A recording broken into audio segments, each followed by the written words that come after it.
السلام علیکم عزیز طلبہ، کیسے ہیں؟ امید ہے کہ آپ سب بالکل ٹھیک ہوں گے۔ ہم نے گزشتہ 3 لیکچر میں نظم حمد کا مطالعہ کیا تھا۔ آج ہم نظم نعت پڑھیں گے۔ اشعار کی تشریح کرتے ہوئے سب سے پہلے آپ کو بتایا تھا کہ حوالہ کلام لکھتے ہیں۔ حوالہ کلام میں ہم 2 چیزیں لکھتے ہیں، نظم کا عنوان اور شاعر کا نام۔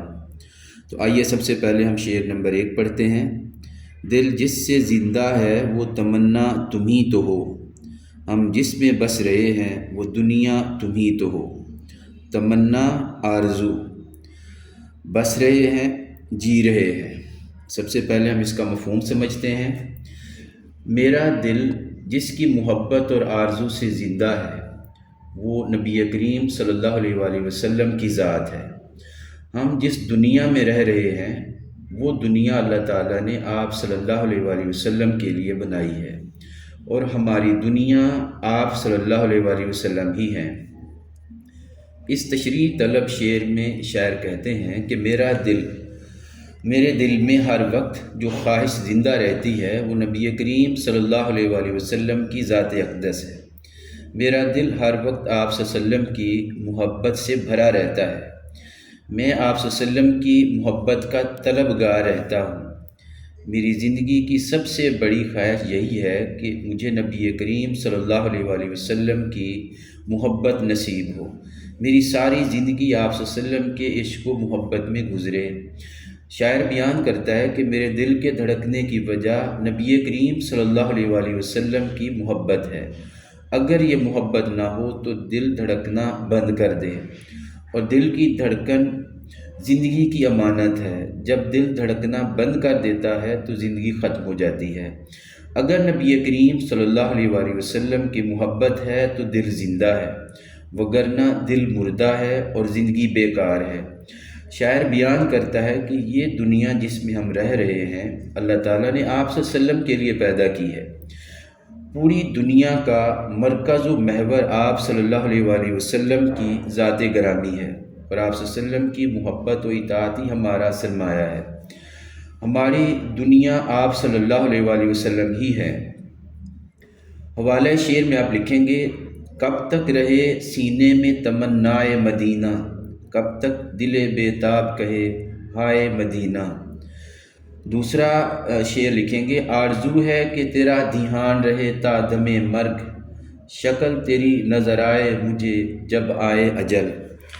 شعر نمبر 2 ہے، پھوٹا جو سینہ شب تار الحس سے، اس نور اولیں کا اجالا تم ہی تو ہو۔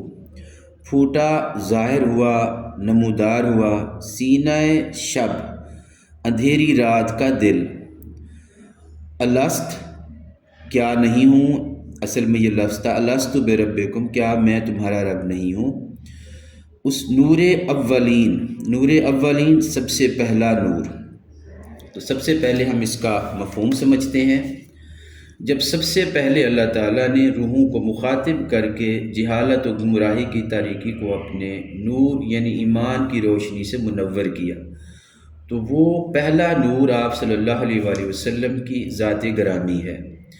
اس تشریح طلب بند میں شاعر اللہ تعالیٰ کے سب سے پہلے روحوں کو مخاطب کر کے الست بربکم، کیا میں تمہارا رب نہیں ہوں کی طرف اشارہ کر کے بیان کیا ہے کہ جب اللہ تعالیٰ نے جہالت و طریقی کی گمراہی کو توڑنے کے لیے روحوں کو مخاطب کیا، جن روحوں کو ایمان کا نور نصیب ہوا، اس روشنی سے تاریکی ختم ہوئی، وہ سب سے پہلا نور نبی کریم صلی اللہ علیہ وآلہ وسلم کی ذات گرامی ہے۔ آپ صلی اللہ علیہ وسلم کی ذات اقدس نے گمراہی اور جہالت کو ختم کر کے دنیا کو منور کیا۔ دنیا میں اسلام کا نور پھیلا، صدیوں سے چھائے ہوئے ظلمت و جہالت کے گھٹا ٹوپ اندھیرے چھٹ گئے۔ کئی خداؤں کو پوجنے والے، بتوں کو اپنا خدا ماننے والے، انسانوں پر ظلم ڈھانے والے، یہ سب کچھ چھوڑ کر ایک اللہ پر ایمان لائے۔ اگرچہ بظاہر سب سے پہلے نبی حضرت آدم علیہ السلام ہیں، اور آخر میں آنے والے نبی حضرت محمد صلی اللہ علیہ وآلہ وسلم ہیں، مگر حقیقت میں آپ صلی اللہ علیہ وسلم سب سے پہلے نبی ہیں جنہیں اللہ تعالیٰ نے نبوت عطا کی اور سردار الانبیاء بنایا۔ آپ صلی اللہ علیہ وآلہ وسلم کو آخر میں مبعوث فرما کر رہتی دنیا تک ہدایت اور روشنی کا سرچشمہ بنایا۔ حوالہ شعر میں آپ لکھیں گے، روز الست آنکھ جو کھولی شعور نے، قدرت نے ایک نور سا ہاتھوں میں رکھ دیا۔ بزم کونین پہلے سجائی گئی، پھر تیری ذات منظر پہ لائی گئی۔ سید الاولین سید الآخرین، تجھ سا کوئی نہیں، تجھ سا کوئی نہیں۔ امید ہے کہ آپ کو ان دو اشعار کی سمجھ آ گئی ہوگی۔ اللہ حافظ۔